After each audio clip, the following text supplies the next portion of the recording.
Check कर लो।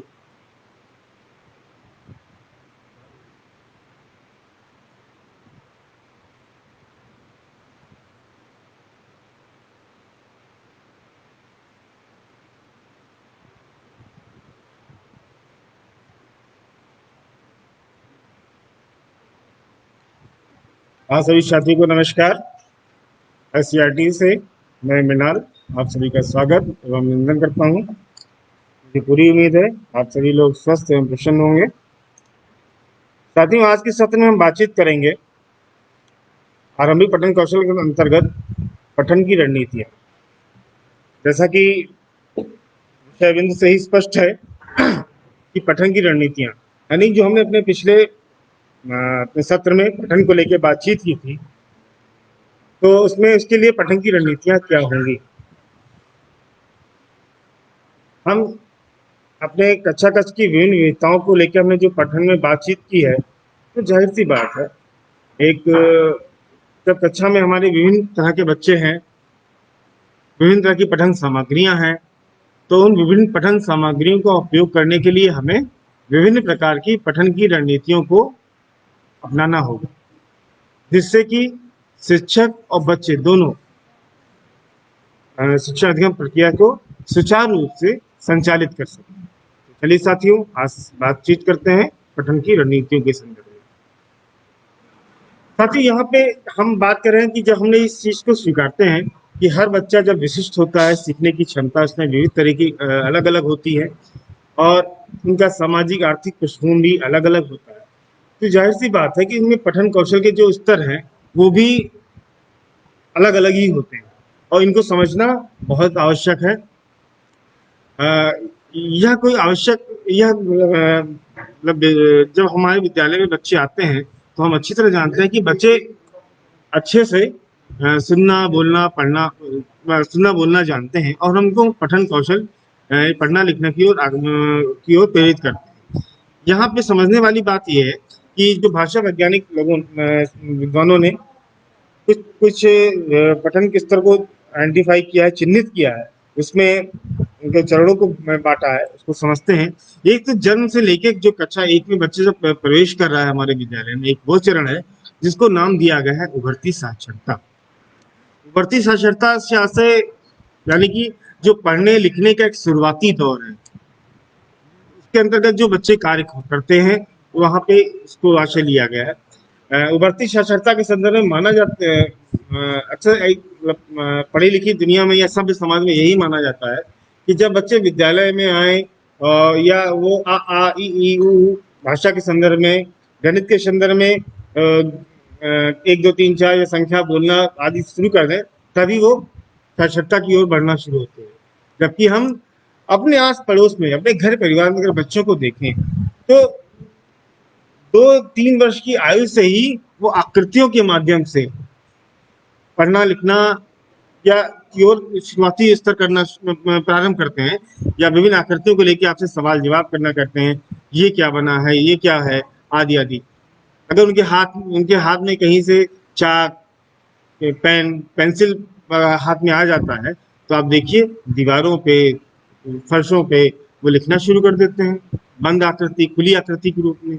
तो ये सब जो चीजें हैं वो हमें ये इशारा करती है कि बच्चे पढ़ने और लिखने के लिए प्रेरित हो रहे हैं, तैयार हो रहे हैं, और जो आसपास जो भी इनके पास अलग अलग आकृतियों की, रंग की, आकार की चीजें होती हैं उसके बारे में जानना शुरू करते हैं। जो रैपर्स होते हैं उन्हें पूछना शुरू करते हैं कि ये क्या लिखा हुआ है, आदि आदि चीजें। तो कुल मिला के यहाँ उभरती साक्षरता के संदर्भ में 2-3 चीजें बड़ी मुख्य हैं जिनको हमें समझना चाहिए। एक तो जब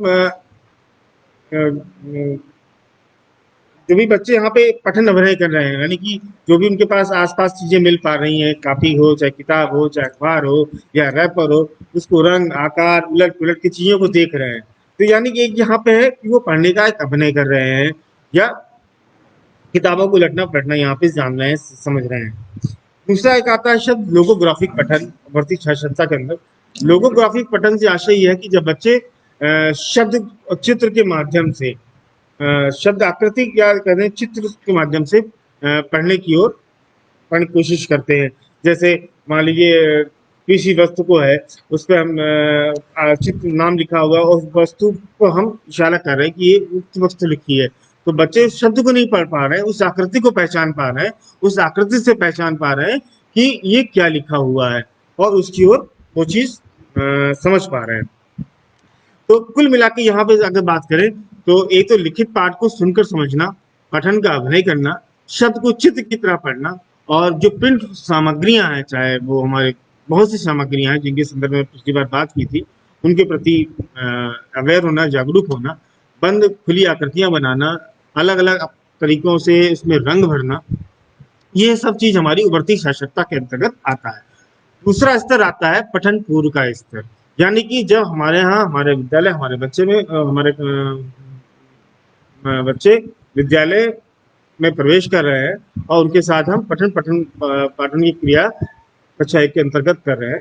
ये पूरे कक्षा एक की अंतर्गत हम जो उनके साथ करेंगे, यानी कि भाषा के संदर्भ में बात करें, आरंभिक पठन कौशल के संदर्भ में बात करें, तो यहाँ पे जो हम प्रिंट रीच के माध्यम से बच्चों को सिखाने की या लोक पठन के माध्यम से बताने की कोशिश करते हैं, वो देन उसके साथ ही साथ जो हम शब्दों की आकृतियों को ध्वनि आकृति के साथ मिलान करते हैं, इससे हम ध्वनि जागरूकता, ध्वनि डिकोडिंग आदि की बात कर रहे हैं। तो यहाँ पे इस चीज को उनके साथ कार्य किया जाता है। इसके साथ साथ ध्वनि आकृति संबंध के डिकोड को जब बच्चे वर्ण सीख लेते हैं तो वर्णों को मिला के सरल शब्द बनाना, उनको पढ़ना, लिखना, चित्र देखकर शब्द लिखना और सरल शब्दों को मिला मिलाकर सरल वाक्य पढ़ना, ये इतने कार्य हम पठन पूर्व स्तर के दौरान पठन पूर्व स्तर पे हम बच्चों के साथ करते हैं। तीसरा स्तर जो हमारा आता है वो कक्षा 1 और कक्षा 2, यानी कक्षा 1 का जहाँ पे हम समाप्ति है और कक्षा 2 का जहाँ हमारा प्रारंभ हो रहा है, यानी कि पठन के दौरान का स्तर ही बोला जाता है। तो साथियों, हमने पठन में दो चीजों को लेकर बहुत पिछले समय बातचीत की थी कि पढ़ने के लिए आशा है, पढ़ने के लिए आवश्यक है कि पढ़ने में बच्चे के साथ धारा प्रवाहिता हो और समझ के साथ पढ़ना हो। तो पहला स्तर जो है धारा समझ के साथ पढ़ना तभी संभव हो पाएगा जब धारा बच्चे के पास धारा प्रवाह होगा। धारा प्रवाह से आशय यानी कि शुद्ध उच्चारण, शुद्ध गति और हाव भाव के साथ पढ़ना। जब साथियों पठन पूर्व स्तर पर बच्चे सरल शब्दों को मिला मिला के सरल वाक्य पढ़ने का अभ्यास शुरू कर देते हैं, तो यानी कि हम जब यहाँ पे इस दौरान में पठन के दौरान बच्चों के साथ कुछ मात्राओं पे 1 से 2, 3, 4 मात्राओं पे ज्यादा से ज्यादा काम करते हैं, जिससे बच्चे जो भी वाक्य आ रहे हैं उसमें मात्रिक, अमात्रिक सभी प्रकार के शब्दों को पढ़ने शुरू कर दें, जिससे उनकी फ्लुएंसी, धारा प्रवाहिता में गति आए। गति आएगी तभी वो गति के साथ साथ उच्चारण आएगा, तभी उनके साथ समझ पढ़ना की ओर वो अग्रसित हो पाएंगे। तो इस दौरान बच्चे नए नए शब्द सीख रहे होते हैं, उनका वाक्य प्रयोग कर रहे होते हैं और धारा प्रवाह की ओर बढ़ रहे होते हैं। तीसरा जो आखिरी स्तर आ रहा है यहाँ पे, वो है पठन में कुशलता का स्तर। हम सब चाहते हैं कि हमारे बच्चे अच्छे से पढ़ें। जो भी क्लास 4-5 का स्तर है, कक्षा 4-5 का स्तर है, वहां तक आते आते बच्चे धारा प्रवाह समझ के साथ पढ़ना शामिल कर समझ के साथ पढ़ना शुरू कर दें। तो साथियों, आपको ध्यान होगा जैसे हम धारा प्रवाह पढ़ने में शुद्ध उच्चारण की बात करते हैं, शुद्ध हाव भाव की बात करते हैं और शुद्ध गति की बात करते हैं, तो हम समझ के पढ़ने के अंतर्गत कुछ मानसिक क्रियाओं की हमने बात की थी, जैसे अनुमान लगाना, जो पढ़ा है उसका निष्कर्ष निकालना, जो भी इसमें पात्र आए, पात्रों को अपने से तुलना कर पाना, आदि कई तरह की मानसिक क्रियाएं होती हैं। उन मानसिक क्रियाओं के साथ जो भी हमने धारा प्रवाह के साथ चीजें पढ़ी हैं उनको वो जोड़ पाए। तो ये हमारा पठन कुशलता का स्तर होता है। इसको एक ग्राफ के माध्यम से भी या चित्र के माध्यम से भी समझने की कोशिश करते हैं। तो ये देखिए, जो पठन पूर्व स्तर है, पठन के दौरान का स्तर हमारे कक्षा 1 का स्तर है, यानी कि हम पठन पूर्व स्तर हमारा पूरी तरह से कक्षा 1 का स्तर होता है, और जो कक्षा 2 का जो शुरुआती हमारा क्षणिक कार्य होता है वो हमारा पठन के दौरान का आंशिक भाग है। देन उसके बाद कक्षा 2 में हमारा पूरा चलता है पठन के दौरान का स्तर। पठन के दौरान का स्तर जो है वो हमारा कक्षा 2 का पूरी तरह पार्ट है। देन उसके बाद कक्षा 3 का में हमारा पठन के दौरान पठन का कुशलता का स्तर एक साथ चलता है। यहाँ पे हम पठन कुशलता की ओर आगे आगे बढ़ते हैं। 4-5 में हमारा पूरी तरीके से पठन में कुशलता का स्तर होना चाहिए। और वो हमने अपने पिछले सत्र में के माध्यम से बातचीत की, हम किस प्रकार समझ के पढ़ने को हम यहाँ पे बात कर रहे हैं। तो पठन में कुशलता का स्तर धारा प्रवाह के साथ समझ के साथ पढ़ना है। अब हम बात करते हैं, जब हमने इस चीज को स्वीकार कर लिया कि बच्चों में विविध तरह की पढ़ने की गतियां होती हैं, विविध तरह के पठन के स्तर होते हैं, तो साथियों हमें ये भी समझना होगा कि हमें बच्चों के साथ जो भी रणनीतियां हम अपना रहे हैं, उन रणनीतियों में भी अलग अलग तरह की विविधता होगी। आप इस चित्र के माध्यम से भी समझ रहे होंगे कि यहाँ पे 4 चित्र सामने रखे गए हैं, तो जो हमें साफ इशारा करते हैं कि पठन से कुछ जो रणनीतियां हम इस्तेमाल कर रहे हैं, उन रणनीतियों में कुछ विविधता होगी। आइए साथियों, उस रणनीतियों को समझने की कोशिश करते हैं कि वो रणनीतियां क्या होंगी। जैसा कि आप पहले चित्र में देख रहे हैं कि एक शिक्षिका अपने बच्चों को एक उचित बैठक व्यवस्था के साथ पठन पाठन का कार्य कर रही हैं। दूसरा चीज, बच्चे कुछ जोड़े में कर रहे हैं। तीसरे में बच्चे कुछ आपस में कर रहे हैं, बीच में शिक्षक भी उनकी कुछ मदद कर रहे हैं। और आखिरी चित्र में कुछ बच्चे अपने हिसाब से इसको पढ़ने की कोशिश कर रहे हैं और एक इंडिपेंडेंट होकर पढ़ रहे हैं। तो यहाँ पे जो भाषा वैज्ञानिक विद्वान शिक्षक साथी हैं, उन्होंने पठन के संदर्भ में कुछ रणनीतियों को बताया है। जिसमें सबसे पहली रणनीति है शिक्षक द्वारा पढ़कर सुनाना। दूसरी है बच्चों के साथ मिलकर पढ़ने का अभ्यास। तीसरा है बच्चों द्वारा स्वतंत्र रूप से पढ़ना। ये 3 है मुख्य रूप से। अगर इनको और सूक्ष्म रूप से देखें, जिसमें हम आगे बात भी करेंगे, तो भाषा वैज्ञानिकों ने और शिक्षक साथियों ने इसको कुछ अलग अलग खंडों में रखा है। तो जैसे शिक्षक द्वारा पढ़ के सुनाना के अंतर्गत बात की जाती है पढ़कर सुनाना और संवाद सहित पढ़ के सुनाना। दोनों में बहुत जरा सा अंतर है, इसको हम अभी बातचीत भी करेंगे। जब बात करते हैं बच्चों के साथ मिलकर पढ़ने का अभ्यास, उसमें हम 4 तरह की रणनीतियां अपनाते हैं। एक तो साझा पठन, दूसरा संवेद पठन, तीसरा मार्गदर्शन युक्त पठन, चौथा जोड़ों में पढ़ना। जो हमारा आखिरी स्तर है, जहाँ पे हम बात कर रहे हैं पठन में कुशलता का स्तर, जो हमने बातचीत की थी, यहाँ पे हमारी जो रणनीति होनी चाहिए, वो स्वतंत्र रूप से बच्चे वहाँ पे पढ़ सके। यहाँ बेरोक टोक होके बिना शिक्षक की मदद से बच्चे पढ़ सके। तो आइए साथियों बात करते हैं पढ़कर समझना। पढ़कर समझने में यहाँ पे हम एक बच्चों के सामने अपनी इस प्रकार की प्रस्तुति करते हैं। ये इस प्रकार की एक आदर्श प्रस्तुति होती है जहाँ बच्चे ये देख सकें कि हम किस शिक्षक के किस प्रकार पढ़ा जाता है, पढ़ने के लिए किस प्रकार की धारा प्रवाहिता आनी चाहिए, कहाँ पे हम रुकते हैं, कहाँ पे हम आरोह अवरोह की जो बात कर रहे हैं वो साफ होता है। जैसे उदाहरण के तौर पे हम कोई भी कविता कहानी ले रहे हैं, हमने कहानी कोई ली है। अब जब शिक्षक साथी इसको एक आदर्श प्रस्तुति कर रहे हैं, तो एक तो किताब को लेके पढ़ना और साथ ही साथ किताब में जो भी घटनाएं, जिस कहानी में जिस तरह घटनाएं घट रही हैं आरोह अवरोह को, उस हिसाब से उनके चेहरे पे भाव आना। जैसे कहानी में कोई शब्द आया या कोई वाक्य आया, कोई घटना ऐसी हुई जहाँ पे दुख का भाव है, तो हमारे चेहरे के भाव में, हमारी आवाज के उतार में भी वो दुख का भाव झलकता है। हम खुश होते हैं तो चहकते हैं, तो हमारी बात में भी, हमारी बोलचाल में भी, वो हमारे चेहरे में भी साफ झलके कि वो खुशी का भाव। कहानी में कुछ इस तरह की चीजें आती हैं जब हम शांत, उदास, कुछ चिंतित होते हैं, तो वो हमारे चेहरे के भाव में ही बच्चों को साफ परिलक्षित हो। तो यहाँ पे एक पूरी एक आदर्श प्रस्तुति हो रही है। तीसरी चीज यहाँ पे बात आ रही थी पढ़कर सुनाना। पढ़कर सुनाने से आशय यहाँ पे या सिर्फ इतना है कि जब भी हम बच्चों के साथ कोई कविता कहानी उनके साथ हम पढ़ के सुना रहे हैं, तो उसके साथ साथ उनके साथ हम संवाद कर रहे हैं। संवाद किस तरीके से कि जैसे हमने कहानी बच्चों के साथ सुना रहे हैं, तो कहानी किसकी है, कहानी की किताब है, उसके शीर्षक क्या है, यानी कि कहानी सुनाने से पहले किस पर बातचीत कर रहे हैं, कहानी सुनाने के दौरान बातचीत कर रहे हैं, कहानी सुनाने के बाद उनसे हम संवाद स्थापित कर रहे हैं कहानी को लेके। तो ये संवाद सहित पढ़कर सुनाना है। और विभिन्न शोधों में इस चीज को शोधों में यह बात निकल के आई है कि जब हम बच्चों के साथ पढ़कर सुनाने वाला संवाद सहित पढ़कर सुनाना कार्य करते हैं, तो बच्चों में पढ़ने की जो ललक होती है वो ज्यादा तेजी से पनपती है।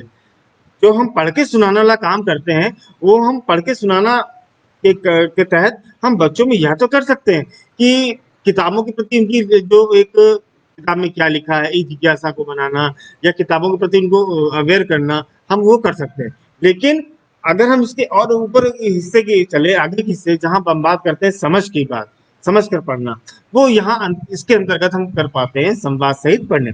अब जब बात करते हैं कि संवाद सहित में हम जैसे मान लिया हमने यहाँ पे उदाहरण लिया है कहानी को लेके, तो कहानी सुनाने से पहले हम क्या करेंगे, कहानी सुनाने के दौरान क्या करेंगे, कहानी सुनाने के बाद क्या करेंगे। जो कोई कहानी किताब हम बच्चों के साथ पढ़ रहे हैं, तो सबसे पहले हम जो भी बच्चों के साथ कहानी की किताब लेके चल रहे हैं, तो उन कहानी की किताब में हम बच्चों से बातचीत करें कि कहानी में क्या लिखा हुआ है, इसका मुख्य पृष्ठ कैसा दिख रहा है, कैसा चित्र है, चित्र पे कौन कौन सी आकृतियां बनी है। यानी कि हम बच्चों को प्रेरित कर रहे हैं किताब के अंदर जाने के लिए, उनको जिज्ञासा दे रहे हैं कि किताब में इस तरह की चीजें होंगी, उनको कुछ अनुमान लगाने का अवसर दे रहे हैं कि जो उन्होंने सोचा है वो शायद उस किताब के कहीं अंदर भी उनको दिखने का मौका मिलेगा। जिस प्रकार की बाहर हमारे मुख्य पृष्ठ पे कुछ चित्र परिलक्षित हो रहे हैं, वो शायद अंदर भी इस तरह की घटनाएं होंगी। और जब हम किताबों को पढ़ना शुरू करते हैं तो शायद अंदर हमें चीजें दिखती भी। इसके साथ साथ जो हम बच्चों को जो हमने उनका जो पूर्व ज्ञान है उससे भी जोड़ने की कोशिश करते हैं यहाँ पे। फिर यहाँ पे बहुत ही महत्वपूर्ण एक चीज ये होती है कि जब बच्चे यहाँ पर उस कहानी में अगर हमने पहले से पढ़ी हुई है, एक शिक्षक के रूप में अगर हमारी पहले से उस कहानी पे थोड़ी सी तैयारी है, तो हमें यह अच्छे से अनुमान हो जाता है, ज्ञात हो जाता है कि कहानी में जो भी शब्दावलियां आ रही हैं, उन शब्दावलियों से बच्चे भली भांति परिचित हैं या नहीं। तो यहाँ पे एक हम कहानी सुनाने से पहले हम बच्चों के साथ नए शब्दों पे उनको उनसे बातचीत कर सकते हैं, उनको समझा सकते हैं। अनुमान लगाने पे हमारी आप कुछ अनुमान लगा भी कार्य हम कर सकते हैं। अब कहानी के दौरान हम उनके साथ क्या बातचीत करें। एक प्रश्न कभी कभी ये भी पनपता है, उठता है कि हम बच्चों के साथ कहानी सुनाने के दौरान कुछ उनसे बातचीत कर रहे हैं, तो क्या कहानी से जो उनका एक आकर्षण है वो क्या विमुख तो नहीं हो जाएंगे। नहीं, इसकी संभावना क्षणिक है। आशा है कि हम बीच बीच में थोड़ा टटोलना भी चाहिए, और कि बच्चे उस स्तर पे जो हम बच्चों के स्तर के अनुसार कहानी लिए हैं कि बच्चे इस कहानी को समझ पा रहे हैं कि नहीं समझ पा रहे हैं, जो भी उत्साह उनके हाव भाव आ रहे हैं, अच्छा कहानी मजा आ रहा है ना, इस तरह के जब सवाल करते हैं तो हम उनके उनके जो आंसर आ रहे हैं, उनका जो उत्तर आ रहा है, उनका जो जो प्रतिक्रिया कर रहे हैं, तो उसके उनके हाव भाव उत्साह को भी हम जान पाते हैं। जब कहानी में कुछ ऐसा डर, शांत आदि का भाव आता है और हमारे एक शिक्षक उस तरह से प्रस्तुत करता है, तो हम बच्चों के हाव भाव और के उत्साह को देखते हुए भी समझ पाते हैं क्या ये वास्तव में हाँ बच्चों के चेहरे से भी स्पष्ट होता है। कुछ सरल प्रश्न पूछ के भी हम उनके साथ हम ये समझ सकते हैं कि वो कहानी से कितना जुड़ पा रहे हैं। कहानी के बाद हमारा सबसे महत्वपूर्ण होता है कहानी के बाद कि हम ये बच्चे कहानी को कितना आनंद ले पाए। सबसे मुख्य उद्देश्य तो पहला बच्चों का कहानी सुनाने के दौरान यही हमारा पढ़ के रहा है कि जो भी हमने कहानी पढ़ी है उनके साथ वो बच्चे उसका आनंद ले पा रहे हैं कि नहीं ले पा रहे हैं। सबसे मुख्य बच्चे खुशी खुशी उसका आनंद ले पाए। फिर जो भी कहानी में पात्र आए हैं, घटनाएं हैं, क्या उन घटनाओं को समझ पा रहे हैं, क्या जो भी कहानी में घटनाएं घटी है उनको क्रम से जोड़ पा रहे हैं, जो घटनाएं घटित हुई हैं उनको अपने आस परिवेश के दैनिक घटनाओं से कुछ जोड़ पा रहे हैं, जो हमारे आस परिवेश उनके परिवेश में माहौल है उससे कुछ वो जोड़ के प्रश्न बना पा रहे हैं। तो ये जो चीजें हैं आपको बच्चों को एक जो इनकी चिंतन प्रक्रिया है उसको थोड़ा मजबूत करने में हमारी मदद करेगी। इसके बाद आती बात जो हम बच्चों के साथ मिलकर पढ़ने की बात करते हैं, यहाँ पे सबसे मुख्य आता है साझा पठन। तो साझा पठन के अंदर जब बातचीत करें, जैसा नाम से स्पष्ट है कि साझा पठन में जो हमारा मुख्य रणनीति है बच्चों के साथ मिलकर पढ़ने का, यानी साझा पठन जहाँ शिक्षक बच्चे एक साथ समूह में बैठ के साथ साथ पढ़ते हैं, साथ साथ जो भी वहाँ पे शिक्षक जो हम अपनी आदर्श प्रस्तुति दी है उसके साथ बच्चों के साथ उसी कहानी को, उसी कविता को या जो भी संदर्भ सामग्री है उसको साथ साथ पढ़ने का प्रयास करते हैं। तो यहाँ शिक्षक पढ़ने से पहले बच्चों के साथ पाठ्य कुछ जो हमने पहले पढ़ा है, बातचीत हमने की है, करने बेहतर होता है। साझा पठन में शिक्षक बच्चे एक साथ साथ पढ़ते हैं, यह भी बिल्कुल स्पष्ट है। यहाँ सबसे महत्वपूर्ण यह है कि यहाँ बच्चों को यह एहसास होता है कि कि उनको लगी फीलिंग आती है साझा पठन के दौरान कि वो पढ़ना जानते हैं। और ये जो उनका अनुभव उनको अंदर आ रहा है कि जो जैसे ना शिक्षक साथ गुरु जी हमारे उंगली रख रख के हमारे साथ पढ़ रहे हैं और हम भी इसी चीज को पढ़ने की कोशिश कर रहे हैं और वही चीज हमने पहले उस तरह की संदर्भ सामग्री ली है जो बच्चों के साथ हमने आदर्श प्रस्तुतिकरण में किया है या उसी तरह मिलती जुलती है जिससे हम पहले भी काम कर चुके हैं। तो बच्चों को आसानी होती है और यह एहसास होता है कि हम पढ़ पा रहे हैं। उससे इनमें पढ़ने की ओर आत्मविश्वास भी आता है। यहाँ ये बहुत महत्वपूर्ण है कि हमारा संदर्भ कैसा है। अगर हमने सरल अगर मात्रा वाले शब्दों को ज़्यादा से ज़्यादा इस स्तर पे लिया है तो बच्चे इसको सहजता से पढ़ना शुरू करते हैं। तीसरा स्तर जो आती है गतिविधि संवेद पठन। संवेद पठन के बाद आती है आशय शिक्षक पढ़ने से पहले बच्चों के साथ पाठ से संबंधित चर्चा करते हैं। पाठ का परिचय, अनुमान लगाना, शब्दावलियों पे बातचीत करना और जो प्रभावपूर्ण कैसे पढ़ते हैं इसको यहाँ पे बताते हैं।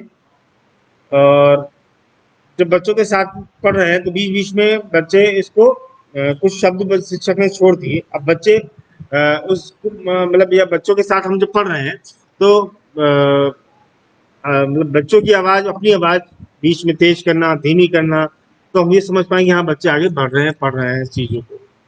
ठीक है। इसके बाद आता है मार्गदर्शन युक्त पठन। तो मार्गदर्शन युक्त पठन जैसा कि बिल्कुल स्पष्ट है कि यहाँ पे जो भी हमारे पास हमने पठन सामग्री दी है तो यहाँ पे ये पठन के दौरान और पठन की कुशलता के बीच का स्तर होगा कि जहाँ बच्चे थोड़ा सा रुक रुक के पढ़ते हैं, शब्दों को उठा उठा के पढ़ते हैं, कठिन शब्दों को पढ़ने में थोड़ी दिक्कत होती है। जहाँ भी दिक्कत होगी वहाँ पे शिक्षक उनको मदद कर रहे हैं अलग अलग में चीजों में। तो मार्गदर्शन में बच्चे पढ़ते हैं और शिक्षक उनकी मदद करते हैं जैसा कि इसका नाम से स्पष्ट है। यहाँ पे जैसा कि अभी बताया पठन के दौरान पठन कुशलता के बीच का स्तर है तो यहाँ पे जो भी सामग्री होगी बच्चों के स्तर के अनुसार होगी।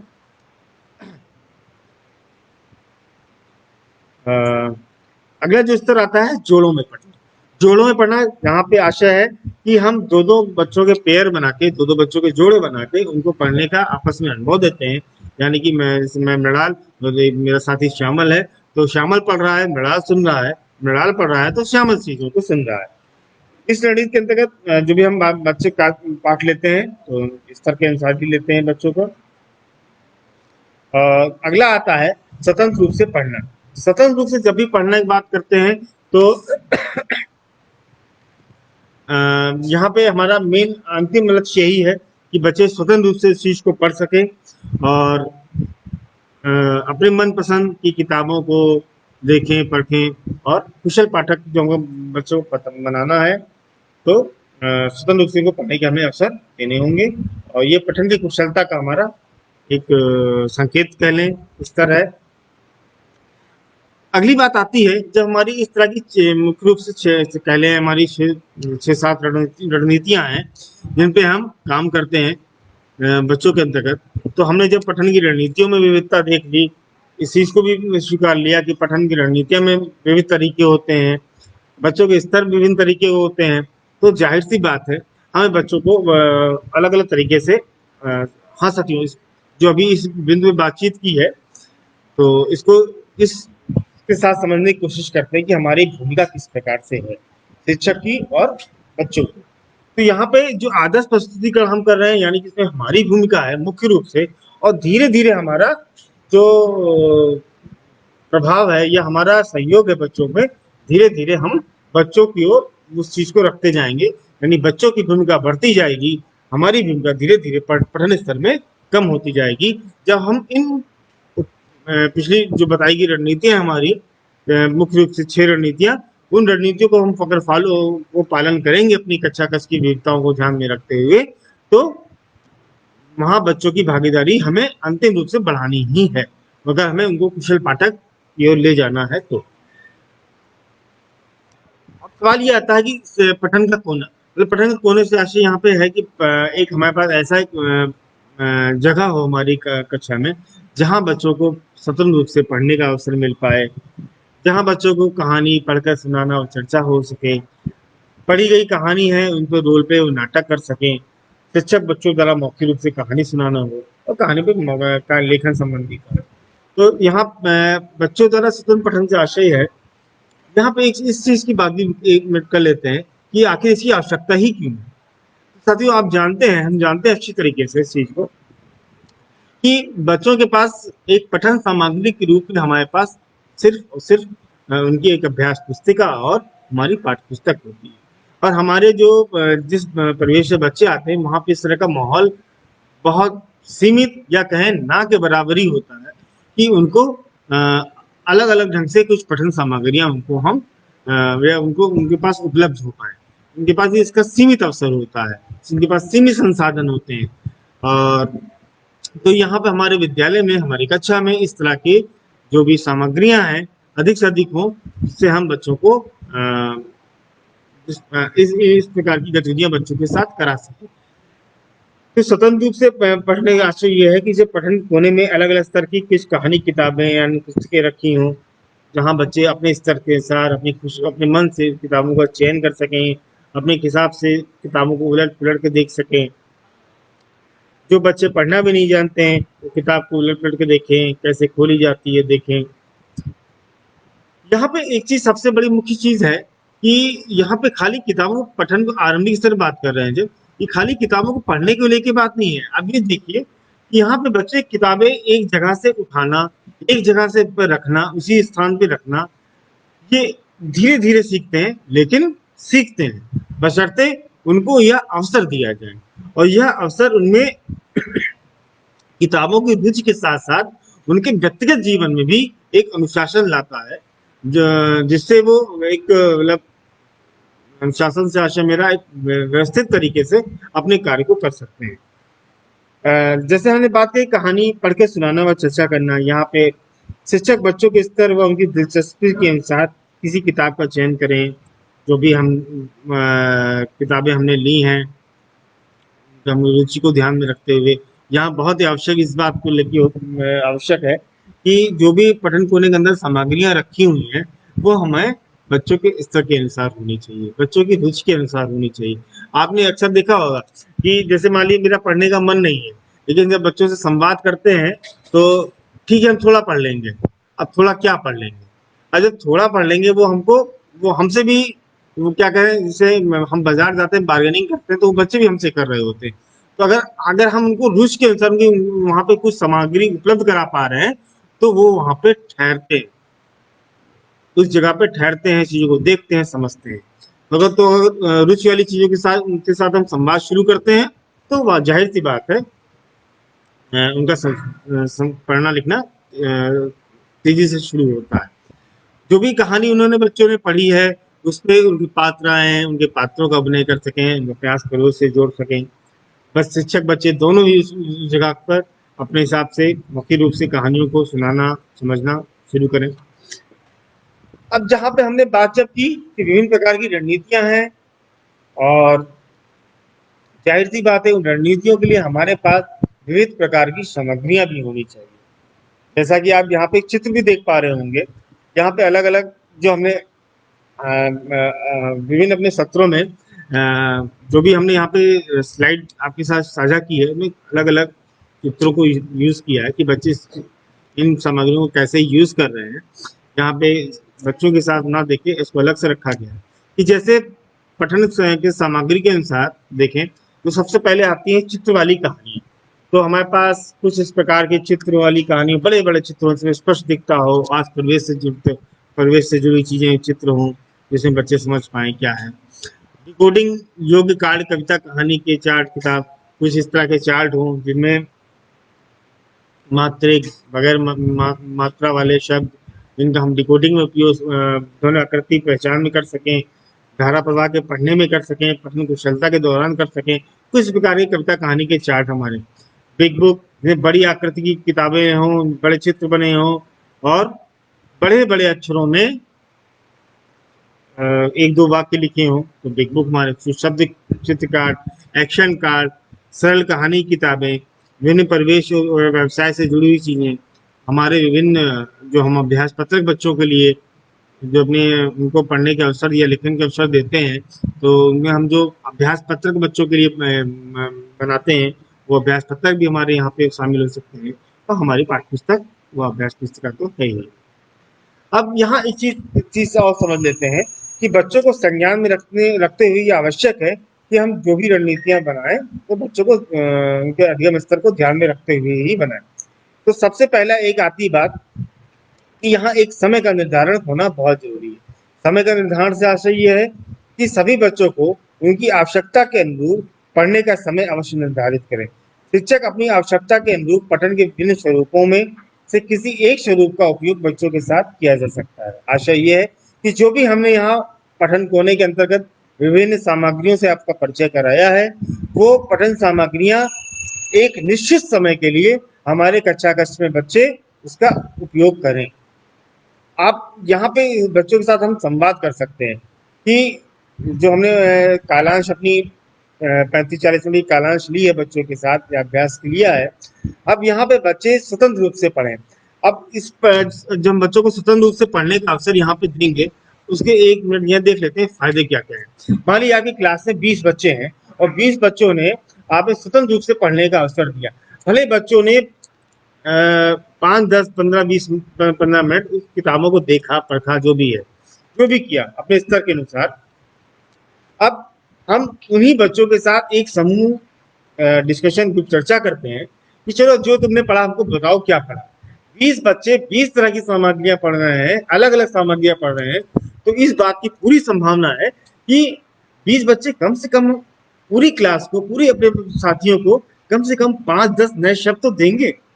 अब हमारी जिम्मेदारी बनती है कि उन 5 या 10 तरह के जो नए शब्द हमारे बीच आए हैं, बच्चों के बीच आए हैं, जो बच्चों ने पहली बार उनको बोलने में उपयोग किया है, हाँ बहुत पहले था लेकिन बोला आज है, पढ़ा आज जब जैसे ही पढ़ा हो उसको, लेकिन यह भले चित्र देख के उन्होंने समझा हो उस चीज को, लेकिन आज अगर उन्होंने 5 नए शब्द हम पूरी क्लास को दिए हैं मिलके, तो हम उसको शब्द दीवार पे ले जाएं, शब्द वाक्यों प्रयोग में ले जाएं और अलग अलग तरीकों से उसका उपयोग करें, जिससे बच्चे अलग अलग संदर्भों का में उसका उपयोग करना सीख पाए और एक स्थायित्व उन शब्दों को लेकर बच्चों को दृढ़ता आ सके। फिर दूसरा, जब हमने पठन पूर्व के स्तर की बात करते हैं तो उसमें हम कौन सी रणनीतियां अपनाएं, पहला ये बात है। दूसरा कि हम कौन कौन सी इसमें सामग्रियां यूज कर सकते हैं। तो पठन पूर्व के दौरान के स्तर जब भी साथियों हम आपकी बात कर रहे हैं, यानी कक्षा 1 का पूरा हमारी क्लास और कक्षा 2 की थोड़ी सी जो आरंभिक समय होता है, प्रारंभिक समय होता है कक्षा 2 का, वहां पे हम संवाद के साथ पढ़कर सुनाना, साझा पठन, ये हम 2 तरह की रणनीतियां वहां पे हमें, यानी कक्षा 1 और कक्षा 2 में हमें फॉलो करनी चाहिए।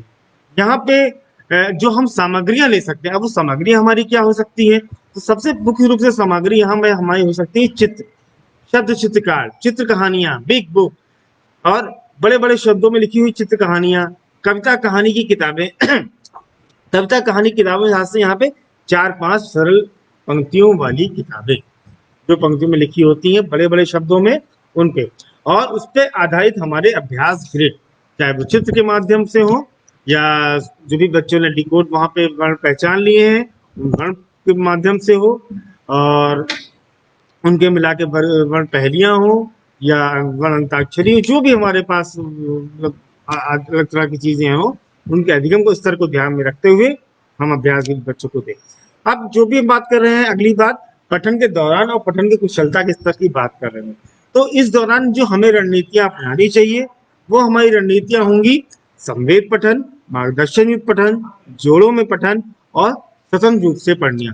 तो कक्षा 2 और 3 या मतलब 2 का अंत और 3-4 का जो हमारी क्लास है, वहां के दौरान हम इस तरह की रणनीतियां अगर फॉलो करते हैं तो हम अपने अंतिम लक्ष्य यानी पठन में कुशलता के स्तर को प्राप्त कर पाएंगे, बच्चों को स्वतंत्र पाठक की ओर, कुशल पाठक की ओर आकर्षित कर पाएंगे।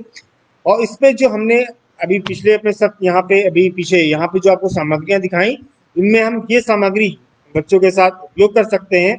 उन्हें कविता कहानी के पोस्टर, वाक्य पट्टिका से आशय ये छोटे छोटे जो हमारे कहानियां हैं उनको हमने वाक्य पट्टी में तोड़ के बच्चे उस वाक्य पट्टी को क्रम से जमा के कुछ कहानी बना पाए। कविता कहानी की किताबें जो 7-8 पंक्तियों में बात करते हैं और अभ्यास ग्रिड और अन्य संदर्भ सामग्रियां।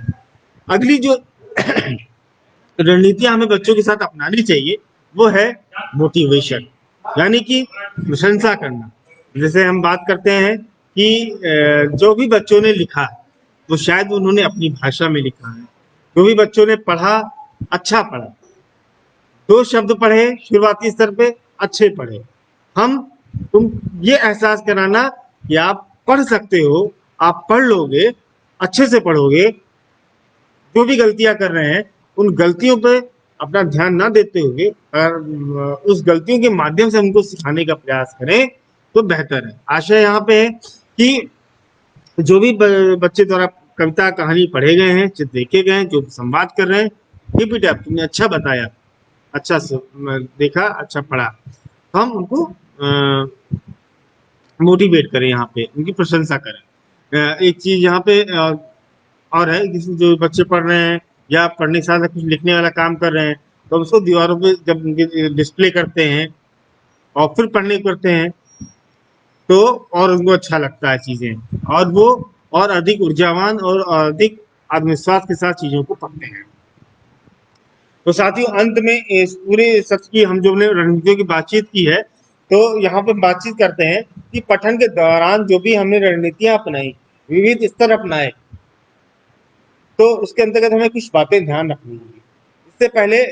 इससे पहले मैं बात कहना चाहूंगा कि साथियों, जैसे हर चीज के लिए अभ्यास करना बहुत जरूरी है, तो पढ़ना सीखने के लिए बेसिक शर्त यही है कि पढ़ने के सीखने के लिए पढ़ना तो पड़ेगा ही।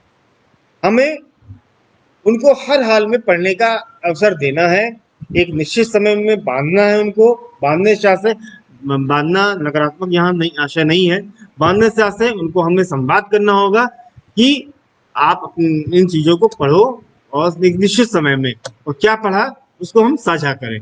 तो यहाँ पे बड़ी आपको मदद करेगी अगर हम बच्चों के साथ संवाद स्थापित करके एक निश्चित समय अपनी कक्षा का निश्चित कर दें, जिसे हम पठन कालांश के रूप में समझें।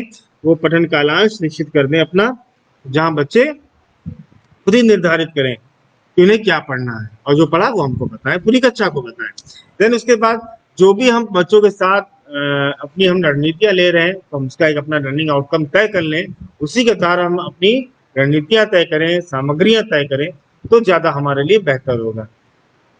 पठन सामग्री में विविधता का होना बहुत बहुत आवश्यक है आरंभिक स्तर पे, क्योंकि पहले शुरुआती स्तर पे हमारे पास इस तरह का अवसर नहीं होता है कि कि बच्चे पठन सामग्री को समझ सकें, हमारे आसपास क्या क्या है। तो हम विभिन्न तरह की सामग्रियों के माध्यम से इस तरह को बता पाते हैं, और यहाँ पे खाली हमारी पाठ्य पुस्तक ही नहीं, अन्य भी हमारे पास स्रोत हैं, ये हम एहसास करा पाए।